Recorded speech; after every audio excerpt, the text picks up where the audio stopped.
우리 말씀 볼까요? 다 일어나서 우리 하나님 말씀 보도록 하겠습니다. 마가복음 1장 16절부터 20절까지의 말씀 보겠습니다. 마가복음 1장 16절부터 20절까지의 말씀을 교독하도록 하겠습니다. 갈릴리 해변으로 지나가시다가 시몬과 그 형제 안드레가 바다에 금을 던진 것을 보시니 그들은 어부라. 예수께서 이르시되 나를 따라오라. 내가 너희로 사람을 낚는 어부가 되게 하리라 하시니 곧 그물을 버려두고 따르니라. 조금 더 가시다가 세베대의 아들 야고보와 그 형제 요한을 보시니 그들도 배에 있어 그물을 깁는데 다 같이 곧 부르시니 그 아버지 세베대를 품꾼들과 함께 배에 버려두고 예수를 따라가니라. 아멘. 자, 한번 인사해 보세요. 우리 교회는 대한민국에서 제일 좋은 교회입니다. 우리 교회는 대한민국에서 제일 좋은 교회입니다. 아멘이십니까? 사람들은 저마다 행복한 삶, 즐거운 인생을 꿈꾸고 있습니다. 그래서 행복한 인생, 즐거운 인생을 살려면 네가 좋은 일을 해. 네가 좋은 일을 하는 게 네 인생에서의 기쁨과 즐거움과 행복이야. 남을 도와주는 일을 해봐. 그것이 기쁜 일이고 즐거운 일이고 행복한 일이야. 나름대로 이런 일을 하면 기쁘고 즐겁고 행복한 인생을 살 수 있을 거라는 이야기를 합니다. 그런데 우리는 내가 하고 싶은 일이 아니라 해야 할 일을 할 때 기쁨과 행복을 누리게 돼 있어요. 따라해 보세요. 하고 싶은 일보다 해야 할 일을 하자. 내가 하고 싶은 일이 아니라 마땅히 해야 할 일을 할 때 기쁨과 즐거움과 행복을 누리게 하세요. 자, 그렇다면 우리 인생에서 어떤 일을 해야 할 때 그것이 우리 인생의 기쁨이 되고 즐거움이 되고 행복이 될까요? 그건 단연코 생명을 살리는 일입니다. 생명을 살리는 일만큼 기쁨이 되고 즐겁고 행복한 일이 없어요. 예를 들어서 우리 구급대원이나 또 소방대원들을 보세요. 구급대원, 소방대원들이 월급 때문에 내가 그 일을 한다. 그렇지 않죠. 월급 때문에 그 일을 하기도 하지만 가장 중요한 일은 생명을 살리는 일이에요. 일전에 미국의 9.11 테러 사건이 있을 때 비행기가 세계무역센터에 충돌해서 건물이 무너지는 일이 있었습니다. 기억나시나요? 그런데 건물 속에 있는 사람들도 많이 죽었지만 구급대원, 소방대원들이 많이 죽었어요. 왜냐하면 무너지는 건물 속에서 사람을 살리기 위해서 그 속으로 뛰어들어갔다는 거예요. 자기 생명을 담보로 하고 그리고 수많은 생명을 구하려고 하다가 희생된 사람들이 너무 많이 있더라는 거예요. 그래서 미국에서는 소방대원들을 존경하고요. 소방대원들을 영웅처럼 생각을 합니다. 심지어 소방대원으로 자원봉사하는 사람이 얼마나 많은지 의용 소방대원이라고 하거든요. 전체 소방대원 중에 절반이 의용 소방대원이에요. 자원봉사자로 이루어져 있다는 거. 대단하지 않나요? 아니, 소방대원으로 자원봉사하는 사람이 전체의 절반이라는 거예요. 대단하다라는 거예요. 그만큼 사람을 살리고 생명을 살리는 일이 너무 소중하다는 거예요. 의사도 보세요. 요즘에 의대 가라 의사라는 이야기를 해요. 그러면 의사를 하라는 이야기가 평생 직장이니까 의사해라. 돈도 많이 번다. 사회적으로 어느 정도 사람들이 인정도 받는다. 그러니까 의사해라. 만약에 그 목적대로만 생각하고 의사를 한다? 잘못 생각하고 있는 거죠. 의사를 해야 될 가장 중요한 목적은 어디에 있을까요? 생명을 살리는 거, 생명 살리는 거. 의사의 가장 중요한 목적은 생명을 살리는 데 있습니다. 그것보다 소중한 일이 없는 거예요. 오늘 우리가 읽었던 성경 본문은 이런 내용입니다. 예수님께서 갈릴리 바다를 찾아가셔서 베드로와 안드레, 야고보, 요한을 부르시고 사람을 낚는 어부가 되라고 콜링하시는 내용이 오늘 우리가 했던 본문의 내용이에요. 베드로는 갈릴리 바다에서 잔뼈가 굵은 사람이죠. 배도 가지고 있어요. 나름대로 먹고 살아갈 수가 있어요. 결혼도 했습니다. 그래서 장모의 열병을 고쳐줬다. 그 이야기는 결혼했다는 이야기죠. 결혼도 했습니다. 애는 있었을까? 베드로에게 애가 있었을까요?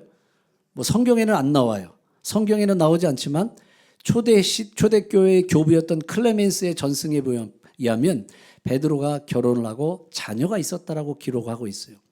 아마 베드로가 자녀가 있었을 것이다라는 것은 우리가 아마 추측은 다 해볼 수 있을 그런 내용입니다. 갈릴리 바다에 살아가면서 배도 있죠. 결혼도 해서 아내가 있고 자녀가 있고 나름대로 재밌게 즐겁게 하루하루의 시간을 보내고 있어요. 그런데 어느 날 예수라는 사람이 나타나서 베드로를 부르시는 거예요. 내가 너로 하여금 사람을 낚는 어부가 되게 하리라. 그 이야기를 들었을 때 우리라면 어땠을까? 과연 나라면 어땠을까? 하나님께서 오늘 우리를 찾아오시고 예수님이 우리에게 찾아오셔서 부르시는 거예요.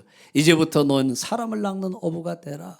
그리고 지금까지 하고 있던 모든 걸 다 그만둬라 라고 말씀하신다면 우리 마음에는 심한 갈등이 생길까 안 생길까? 생길까 안 생길까요? 생기지 않겠어요? 그럴 거 아니에요. 내가 직장 생활 잘하고 있는데 직장 그만두고 나를 따라라. 그럼 먼저 이런 생각을 갖게 되죠. 그러면 어떻게 먹고 살지? 그 생각이 들지 않을까요? 우리 가족들은 어떻게 생계를 책임져야만 하지? 그런 생각들을 갖게 될 거란 말이에요. 그런데 예수님의 그 부르심 앞에 베드로는 조금도 주저하지 않아요. 머뭇거리지 않은 거예요. 말씀을 보세요. 마태복음, 오늘 이 마가복음의 말씀을 마태복음에서 또 이렇게 이야기를 합니다. 마태복음 4장 19절 말씀하시되 나를 따라오라 내가 너희를 사람을 낚는 어부가 되게 하리라 하시니 20절 그들이 곧 그물을 버려두고 예수를 따르니라. 여기 중요한 말씀이 곧이라고 한다네요. 곧. 주님이 부르실 때 곧 따라갔다라는 거예요. 조금도 망설이지 않아요. 머뭇거리지 않아요. 그런데 조금 지나가서 예수님께서 그 다음은 야고보와 요한을 만나세요. 그거 보니까 야고보와 요한도 있어. 그들도 부르시는 거예요. 마태복음 4장 21절 말씀 보세요. 마태복음 4장 21절 거기서 조금 더 가다 보니까 누구를 만나냐? 여기에 야고보와 요한을 만나요. 근데 이 야고보와 요한도 물고기를 잡는 어부였어요. 금을 깁는 것을 보시고 22절 그들도 부르시니까 그들이 곧 배와 아버지를 버려두고 예수를 따르니라. 여기 중요한 말씀이 곧이란 말이에요. 곧. 머뭇거리지 않아요. 먹고 살아갈 걸 어떻게 할까? 생계를 어떻게 할까? 이걸 생각하잖아요. 주님이 부르시는 그 부르심에 조금도 머뭇거리지 않아요. 즉각적인 순종을 보이는 거예요. 왜냐하면 예수님이 사람을 낚는 어부가 되라. 사람을 낚는 어부 너무 중요한 일이니까 사람을 살리고 생명을 살리는 일 이것이 그 무엇보다도 소중하고 중요한 일이니까 그 부르심에 머뭇거리지 않아요. 우리 공주교회 성도들이 주님이 나를 부르실 때 머무르지 않고 곧 주님을 따라갈 수 있기를 주님의 이름으로 축복합니다. 왜냐하면 생명을 살리는 일이 더 중요하고 생명을 살리는 일이 가장 인생의 기쁨이기 때문이에요. 그런데 주님께서 12 제자만을 부르실까요? 주님이 12 제자만을 부르시는 것이 아니라 주님을 믿고 따르는 우리 모든 사람들 사람을 낚는 어부로 부르시는 걸 여러분 믿으시기를 바랍니다. 우리가 다 사람을 낚는 어부가 되기를 원하시고요. 생명을 살리기를 원하세요. 생명을 살리는 것보다 소중한 일이 어디에 있어요? 병원과 교회를 보면 둘 다 공통된 모습이 있죠. 병원과 교회의 공통점은 생명을 살리는 일이에요. 병원은 뭐예요? 병원은 다친 사람들을 치유하고 사람을 살리는 일, 병원이 해야 될 일이에요. 병원을 가봤더니 병원이 크고 으리으리하고 화려하고 인테리어도 너무 잘 돼 있는 거예요. 그리고 간호사도 친절하고 의사 선생님도 얼마나 친절한지 몰라. 지금까지 이런 병원이 없던 것 같은데 그 병원이 너무 잘 돼 있고 친절하고 너무 좋은데 가기만 하면 사람이 다 죽어. 그러면 그런 병원을 누가 가겠어요? 그런 병원은 안 가지. 아무리 허름해 보여도 사람들이 갈 때마다 모든 사람들 다 살리는 병원. 그럼 그런 병원 찾아가야 되는 거 아니에요? 병원의 존재 이유는 사람을 살리는 거예요. 교회도 마찬가지입니다. 교회의 존재 이유는 생명을 살리는 거예요.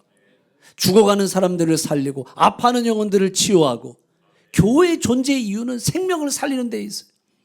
그런데 생명을 살려야 되는 이 이유와 존재 목적을 잃어버리면 그건 문 닫는 거죠.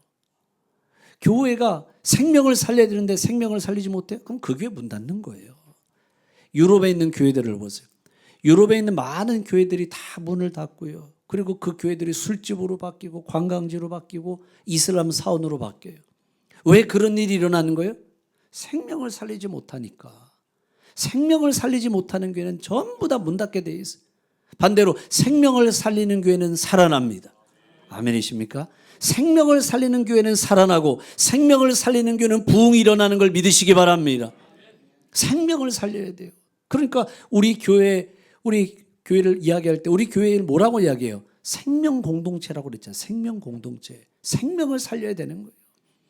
미국에 윌로크릭이라는 교회가 있습니다. 근데 윌로크릭 교회 빌 하이비스 목사님, 워낙 유명한 목사님인데, 근데 이 목사님은 잃어버린 영혼에 대한 이야기만 하면은 눈물을 흘리고 코끝이 치하게 찾아온다는 거예요.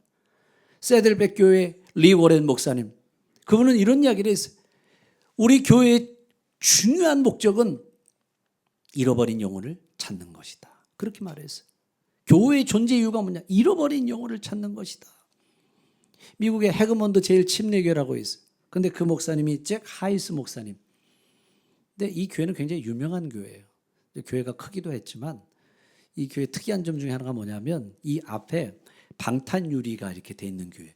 왜냐하면 목사님이 설교하는데 설교하다가 성도들이 듣기 싫다고 총으로 쐈어요. 그래서 다행히 처음에는 안 맞았고 그 다음에 방탄 유리를 설치했는데 그 다음에도 또 총으로 쐈다고 얘기를 하더라고요. 그래서 이 목사님 복음의 본질을 이야기하니까 사람들이 듣기 싫다고 해서 총으로 쐈던 그런 전력이 있던 교회입니다. 그런데 이 목사님이 목회를 하게 된 이유가 뭐냐면 그 아버지가 알코올 중독자였어요. 그리고 예수도 믿지 않고 세상을 떠나자 장례식장에서 이 목사님이 하나님 앞에 서원을 한 거예요. 내가 죽어가는 영혼 한 생명 내가 살리겠다고. 그래서 그 결단을 하고 목사님이 됐어요. 안산 동산교회라고 그 유명한 교회가 있습니다. 김인중 목사님. 그분 아버지도 알코올 중독이었거든요. 그런데 예수도 믿지 않고 알코올 중독으로 세상을 떠나니까 그게 너무 원통해서 사람을 살리고 생명을 살려야 되겠다. 그 결단을 했대요. 바울을 보세요. 바울이 생명을 살립시다. 그 생명을 살리기 위해서 1차, 2차, 3차 전도 여행을 떠나잖아요. 그런데 바울이 지나왔던 1차, 2차, 3차 전도 여행의 그 거리가 15만 킬로라고 이야기를 해요. 근데 이 15만 킬로니까 우리 피부에 별로 와닿지 않잖아요. 15만 킬로면 공주시청에서 서울시청까지 550번 왕복하는 거예요. 대단한 거리 아닌가요? 엄청난 거리죠. 지금처럼 비행기를 타고 기차 타고 하는 것도 아니고 걸어서 그 먼 거리를 갔다고요. 재작년인가 터키 성주순례 갔다 오신 분들은 아마 그 거리를 지나가시면서 아마 아셨을 거예요. 이게 얼마나 힘들고 힘든 거리인가. 제가 터키를 갔을 때 사도 바울의 그 순례길을 따라서 쭉 갔거든요. 그런데 낮의 기온 굉장히 더울 때 갔어요. 7월 달에. 그때 갔더니 한낮의 기온이요 45도 50도 가까이 되는 거예요. 밖에 있을 수가 없어요. 너무 뜨거워가지고 막 그냥 쓰러질 것 같더라고요. 그런데 그 멀고 힘들고 어려운 거리를 사도 바울이 주저하지 않고 가는 거예요. 왜냐하면 생명을 살리는 일이 너무나 소중하니까. 심지어 바울이 이야기할 때 나의 생명을 조금 더 귀한 것으로 여기지 아니하노라. 생명까지도 드리면서 생명을 살리기를 원했던 거예요. 그게 너무 소중하다라는 거예요. 우리 공주교회 모든 성도들이 힘들고 어려워도 생명을 살립시다. 영혼을 살립시다. 생명을 살리는 일에 동참하기를 주님의 이름으로 축복합니다. 제가 얼마 전에 기독교 신문을 읽어보니까 거기에 아프리카 잠비아라는 곳에 1년 동안 단기 선교를 다녀온 박태량이라는 청년이 간증문을 짧게 올렸더라고요. 다른 아이들처럼 내가 어학연수 가자 그게 아니라 내 인생에 1년 정도 단기 선교로 복음을 전했으면 좋겠다. 그리고 아프리카 잠비아라는 곳으로 간 거예요. 잠시 휴학을 하고. 이 청년이 이런 글을 올려놓은 거예요. 복음을 전하는 사람이 가장 행복하다 이런 이야기를 알고 있었지만 부담스러운 생각 때문에 복음을 전하지 못했습니다. 그러다가 아프리카 잠비아까지 와서 복음을 전했는데 이 친구가 복음을 전하자 어떤 사람이 학생이 복음을 받아들였대요. 그 복음을 받아들인 이 학생이 얼마나 좋은지 다니면서 또 다른 친구에게 복음을 전하고 또 다른 친구들에게 복음을 전하고 복음을 전하기 막 시작을 하더라는 거예요. 근데 그 모습을 가만히 보더니 이런 고백을 해요. 내가 전한 복음을 받아들인 사람이 다니면서 복음을 전하는 모습을 바라보니까 놀랍고 감사했습니다. 사람들이 구원받아 행복한 모습을 보는 내가 더 행복했습니다. 그 생명을 살리고 영혼을 살리는 것을 바라보니까 내가 더 행복했다라는 거예요. 론 선이라는 분이 개인 전도의 방법에서 이런 말을 했어요. 참된 행복이 뭐냐? 참된 행복은 다른 사람에게 그리스도를 증거하고 그 사람이 사망에서 생명으로 옮겨지는 것을 보는 것, 그것이 참된 행복이다. 영혼을 살리는 것, 생명을 살리는 것이 행복이고 기쁨이에요. 그런데 하늘에 계신 하나님은 얼마나 더 기뻐하실까? 말씀을 보세요. 누가복음 15장 7절 말씀. 내가 너에게 이르노니 이와 같이 죄인 한 사람이 회개하면 하늘에서 회개할 것 없는 의인 99으로 말미암아 기뻐하는 것보다 더하리라. 우리가 한 영혼을 살리고 한 생명을 살리면 하늘에 계신 하나님은 얼마나 기뻐하실까? 그 하나님의 기쁨이 우리의 기쁨 되는 걸 여러분 믿으시기를 바랍니다. 문제는 우리가 한 생명을 살려야 함에도 불구하고 생명을 살리지 않는 거예요. 생명을 살리는 일에 관심을 갖지 않아요. 왜 우리가 생명을 살리는 일에 관심을 갖지 않을까? 우리가 사람을 바라볼 때 주님의 시선으로 바라봐야 되는데 주님의 시선으로 바라보지 않아서 그래요. 우리 아이들이 있어요. 아이들이 잠자고 있는 모습을 부모님이 물끄러미 쳐다봅니다.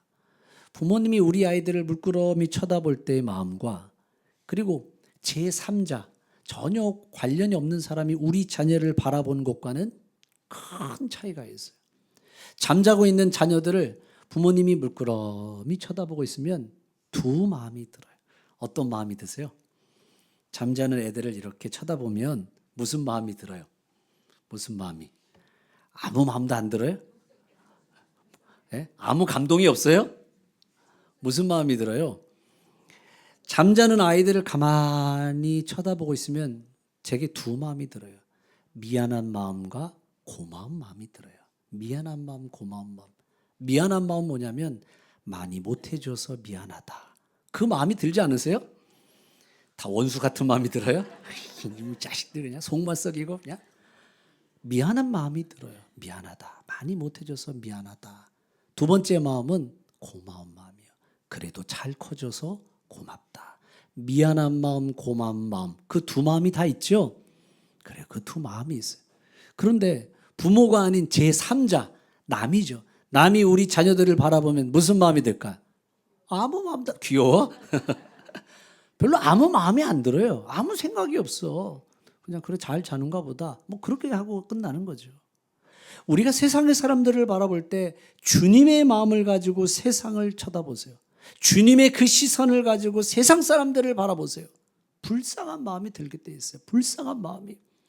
아무리 대기업의 회장이라 할지라도 그 대기업의 회장을 바라보면 불쌍한 죄인이라는 마음이 들게 돼 있어요. 대통령이라 할지라도 주님의 시선을 가지고 바라보면 구원받아야 될 죄인이구나. 성공한 사람이라 할지라도 주님의 시선을 가지고 바라보면 참 불쌍한 영혼이다. 그 마음을 갖게 돼 있다고요. 우리가 세상의 사람들을 바라볼 때 어떤 시선을 가지고 바라봐야 될까요? 주님의 시선을 가지고 바라볼 수 있기를 축복합니다. 주님의 시선을 가지고 바라봐야지. 주님의 시선을. 그런데 주님의 시선이 아니라 똑같이 세상 사람들의 생각과 시선과 마음을 가지고 바라보니까 감동이 없는 거지. 불쌍한 마음도 안 드는 거지. 우리 공주교회 성도들이 세상의 모든 사람들을 바라볼 때마다 주님의 시선으로 바라보십시오. 주님의 시선으로 바라보시고 그 영혼을 불쌍히 여기고 그 생명을 구원할 수 있기를 주님의 이름으로 축복합니다. 그렇다면 우리는 포기하지 말아야 됩니다. 따라해 보세요. 포기하지 말자. 그 한 생명을 살리기 위해서 포기하지 말아야 돼요. 병원에서 수술할 때 의사들이 그 한 명 한 명들을 수술할 때 얼마나 많은 혼심의 힘을 다 쏟아붓는지 몰라요. 제가 뭐 말씀을 준비하면서 의사들이 과연 수술할 때, 우리도 이제 의사분이 계시니까 수술할 때 오랜 시간이 걸려서 수술하는 경우들이 있어요. 이 흉부 대동맥 수술할 때는 길게는 10시간도 걸린다고 그러더라고요. 맞아요? 네, 10시간도 걸린대요. 그러면 우리나라에서 가장 최장 수술 시간이 걸린 게 몇 시간이었을까? 찾아보니까 인터넷에 있더라고요. 그 기록이. 그 아산 현대병원이죠. 아산 현대병원에서 가장 최장의 시간을 가지고 있는데 수술 시간이 33시간. 이게 가능한지 모르겠어요. 장로님 가능한가요? 33시간을 수술했대요. 24시간 하고도 그 다음 날까지 넘어간 거예요. 33시간. 그 수술이 얼마나 어려운 수술이었으면 33시간 모든 의료진들이 그 한 명을 살리기 위해서 포기하지 않고 열정을 다했는데 결국 살렸어요. 살려서 건강하게 퇴원했다라는 거예요. 세상에서도요, 어떤 일을 이루기 위해서 포기하지 않는 거예요. 열정을 갖는 거예요. 한번 이 올려놓여 있는 텍스트를 한번 보여주실래요? 미국의 짐 버러스라고 하는 판매왕인데 물건을 팔기 위해서 한 집에 318번을 방문했대. 이 정도쯤 되면 안 사고는 못 베길 것 같아. 닛산 자동차 세일즈맨은 평균 그 한 사람을 몇 번 방문을 해요? 100번을 방문한대요. 한쪽이 죽어야 포기한대. 그 정도로 열심을 간다는 거예요. 그러면 공산성 시장에 갔을 때 어제 갔지만 오늘 또 가는 거고, 오늘 갔지만 내일 또 가는 거고, 또 오셨냐고, 아유 너무 좋아서 왔다고 찾아가고 언젠가는 나오겠죠. 우리나라의 판매왕 권오근이라는 세일즈맨이 있거든요. 이분이 백과사전을 판매하는데 어떤 집에 계속 찾아갔더니 물을 끼얹더래요. 물벼락을 맞았어요. 근데 물벼락을 맞고 나니까 물을 뿌린 이 주인이 미안했나 봐요. 그걸 그냥 사주더래요. 그러면서 이 권오근 씨가 이런 말을 했어요. 만약 하루에 한 번씩 물벼락 맞아도 괜찮으니까 그래도 팔 수 있으면 내가 기꺼이 물벼락을 맞겠다. 포기하지 않는다. 프랭크 베트거라고 하는 사람이 있어요. 이분은 하루에 5가정을 365일 꾸준히 방문하는 걸 원칙으로 했대요. 그러니까 하루에 100집하고 나머지 쉬는 게 아니라 날마다 포기하지 않는 거예요. 물건 하나를 팔려고 해도 이런 열심과 열정을 가지고 하는 거예요. 요즘은 이런 말을 한단 말이에요. 고객 감독, 고객 만족 옛말이래요. 지금은 고객 절도 시대래. 절도 시대. 그러니까 감동 정도로는 이제 물건을 안 산다라는 거예요. 고객들이 졸도할 정도가 돼야 된다. 이 정도로 해야지 아니면 물건을 못 판다는 거예요. 이런 예를 들기는 조금 미안하지만 이단들의 이야기를 한번 생각해 보세요. 이단들이 별로 본받을 건 없는데 우리가 본받자 하고 생각할 만한 게 한 가지가 있어요. 뭘까요? 열심히 전도하는 거. 이거는 정말 이단들이 대단하죠. 정말 이단들이 이 전도에 열심하는 만큼은 대단해요. 일전에 어떤 목사님이 그런 이야기를 하는데 깜짝 놀랐어요. 이 목사님이 그런 이야기를 하는 거예요. 눈이 펑펑 내리는 한 겨울날인데 누군가 자기 집 초인종을 누르더라는 거예요. 그래서 누군가 싶어서 이렇게 나가봤어요. 누구세요? 그때는 웬 젊은 아주머니가 서 있는 거예요. 그런데 이 아주머니가 등에 애를 놓고 한 손에는 5살, 6살짜리 되는 애를 손으로 붙잡고 찾아온 거예요. 그러면서 뭐라고 말하냐면은 저는 저 시내에 살고 있는 왕국회관에서 왔습니다. 왕국회관이 뭔지 아세요? 왕국회관? 여호와의 증인이라고. 저 시내에 있는 왕국회관에서 찾아왔는데 우리 왕국회관에 오셔서 성경 공부 한번 해보실 생각이 없으신가요? 이렇게 얘기를 하더라는 거예요. 그러면 목사님이 살고 있는 집하고 시내까지의 거리가 자동차로 30분 거리예요. 우리로 이야기하면 여기서 유구예요, 유구. 근데 여기 있는 사람들이 유구까지 찾아가서 눈 오는 날 애를 등에 들쳐보면서 집집마다 다니면서 우리 왕국회관 한번 나오세요. 왕국회관 나오세요. 그걸 보면서 너무 충격을 받았다는 거예요. 이 정도로 열정을 가진 마. 제가 한 번은 안성에 아울리치를 간 적이 있어요. 청년들하고 아울리치를 갔습니다. 근데 안성 시내에서부터 차로 거기도 한 30분 정도 좀 떨어져 있는 곳이에요. 근데 거기에 있는 어르신들을 만나서 전도를 했어요. 그런데 어르신들이 뭐라고 말하냐면은 교회 다니는 사람이 매일같이 여기 와요? 그런다는 거예요. 그 교회 다니는 사람들이 와서 전도한다니까 마음이 흐뭇하잖아요. 그러면서 교회 다니는 사람들이 와서 여기서 다 전도하는데 책들, 작은 책자도 하나씩 다 나눠줘요. 그러면서 책자를 저한테 보여주는데 책자 제목이 파수대야. 파수대 여호와의 증인에서 전도할 때 쓰는 책자예요. 그런데 매일같이 30분 거리를 차를 타고 와서 마을에 있는 사람들에게 전도하고 파수대를 나눠준다라는 거예요. 대단한 열정을 가지고 있더라고요. 한 번은 길거리에 지나가면서 젊은 청년 대학생을 전도했어요. 교회 나오세요. 예수 믿으세요. 그런데 이 젊은 청년 자매거든요. 이 자매가 자기도 예전에 교회 나갔대요. 근데 교회에 나갔는데 교회에서 상처받고 실망하고 소외당하고 그러다가 교회를 안 나갔는데 길거리에 지나가다가 여호와의 증인을 만났대. 근데 여호와의 증인이 계속 여호와의 증인 나오라고 얘기하더니 결국 여호와의 증인으로 갔어요. 다시는 자기는 교회는 못 나갈 것 같대. 얼마나 씁쓸한지 모르겠어요. 씁쓸하잖아요. 이단들도 이런 열정을 가지고 포기하지 않는 거죠. 우리 자녀들이 심장이 망가졌어요. 누군가 심장을 이식해 주지 않으면 살 방법이 없어요. 그러면 부모라고 한다면 내 심장이라도 이식해 줘서 자녀를 살리고 싶은 게 부모의 마음이지 않을까요? 부모는 다 그런 마음을 가지고 있잖아요. 그러면 우리 아이들, 우리의 자녀들이, 오늘 우리의 가족들이 그 육신뿐만 아니라 그 영혼이 망가지고 있고 그 영혼의 생명을 잃어버렸다면 포기하지 말아야지. 계속해서 우리 자녀들, 우리 자녀손들, 우리의 모든 가족들이 주님 앞에 나올 수 있도록 포기하지 않고 열심과 열정을 다해야죠. 그런 마음이 있어야지. 우스갯 얘기로 그런 얘기 들어보셨어요? 우스갯 얘기로. 공원에 갔더니 어떤 야바이꾼이 있어요. 야바이꾼이 뭔지 아시죠? 사기치는 사람. 컵 하나 3개 놓고서 이렇게 돌리는 거 야바이꾼이라고 하잖아요. 자, 찍어보세요. 분명히 진짜 여기 있는 것 같아. 열어보면은 없는 거야. 깜쪽 같아. 어떻게 이렇게 잘 속이는지 몰라. 우스개 얘기. 너무 심각하게 보지 마세요. 우스개 얘기야. 그냥 우스개 그냥 얘기해요. 근데 목사님이 공원에 갔다 가만히 보니까 야바이꾼이 하는 게 너무 잘하는 거야. 야, 이거 가짜로 속이는 걸 어떻게 저렇게 잘할까? 그래서 사람들이 다 가고 난 다음에 물어봤어요, 목사님이. 당신은 어떻게 그 가짜를 이렇게 쫙 속여가지고 진짜 있는 것처럼 만드는지 대단합니다. 야, 난 목사인데 하도 신기해서 내가 목사인데도 진짜 이 이야기를 하는데 사람들이 믿지 않는데 당신 참 대단합니다. 이런 얘기를 했단 말이에요. 그래서 야바이꾼이 이렇게 말했어요. 그거야 목사님. 나는 가짜를 진짜처럼 말하는데 목사님은 진짜를 가짜처럼 말하니까 안 믿죠. 그게 우스개 얘기란 말이에요. 근데 듣고 보니까 뼈가 있는 얘기예요. 가짜를 진짜처럼 말하니까 사람들이 받아들이는데 우리는 진짜를 가지고 있는데도 가짜처럼 말해. 그러니까 사람들이 받아들이지를 않아. 이단을 보세요. 이단들이 하는 그 이야기들이 가짜잖아요. 근데 가짜인대로 진짜처럼 얘기하잖아. 사람들이 받아들이는 거예요. 우리가 가지고 있는 복음은 진짜입니다. 아멘이십니까?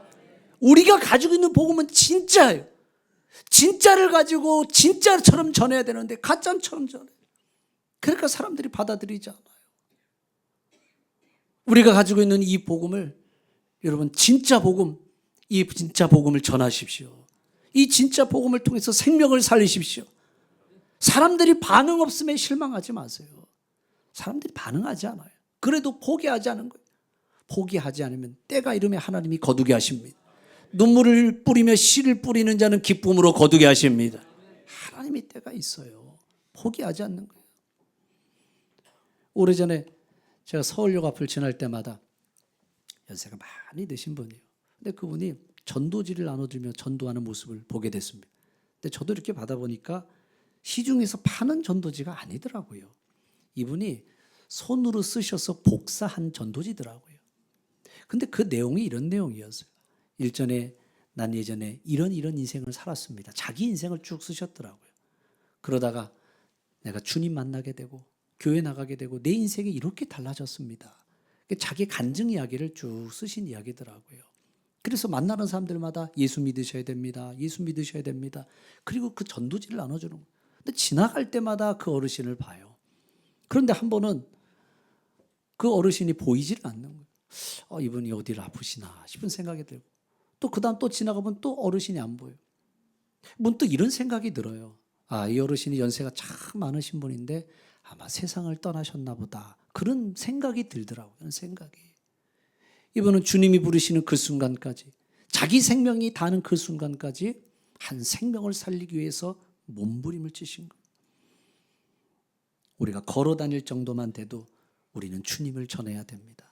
따라해 보세요. 걸어 다닐 정도만 돼도 주님을 전하자. 내가 걸어 다닐 수 있는 정도만 해도 주님을 전해야 되고 생명을 살려야 돼. 그것보다 더 귀하고 아름답고 행복한 일이 없어요. 우리 공주교회 성도들이 걸어 다닐 정도만 된다 할지라도 오늘 생명을 살릴 수 있기를 주님의 이름으로 축복합니다. 이번 돌아오는 토요일 날 교회에 큰 행사가 있죠. 이번 토요일 날 어린이 전도 축제가 있습니다. 우리 성도님들에게도 아마 지금 주보 안에 들어가 있는 이 내용이 있을 거예요. 그날 뭘 하는가, 복음 팔찌도 제작해서 복음을 전할 수 있는 시간들을 갖고요.